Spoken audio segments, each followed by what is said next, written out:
গণেশ বিসর্জন প্রতি বছর গণেশের বিসর্জন অনন্ত চতুর্দশীতে কেন করা হয়? কেনই বা 10 দিন ধরে গণেশের পুজো করা হয়? দাপর যুগে মহামণি বেদব্যাস গণেশ চতুর্থী থেকে চতুর্দশী পর্যন্ত মহাভারতের শ্লোক বলে যাচ্ছিলেন। আর গণেশ 10 দিন ধরে আমাদের ধর্মগ্রন্থ মহাভারতের মতো বিশাল মহাকাব্য লিখেছিলেন। বেদব্যাস 10 দিন অবধি চোখ বন্ধ করে মহাভারতের শ্লোক বলে যায়।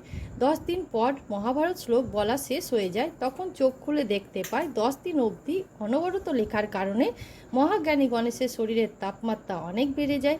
বেদব্যাস তখন গণেশের শরীরে মাটির প্রলেপ দিয়ে শরীরের তাপমাত্রা কমান, পাশের সরস্বতী নদীতে নিয়ে গিয়ে স্নান করান, যার ফলে সঙ্গে সঙ্গে শরীর শীতল হয়ে যায়।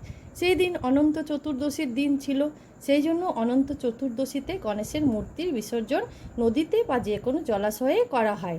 গণেশের প্রতিটি অঙ্গের যেমন মহত্ব রয়েছে, সেরূপ বিসর্জনেরও বিশেষ মহত্ব রয়েছে।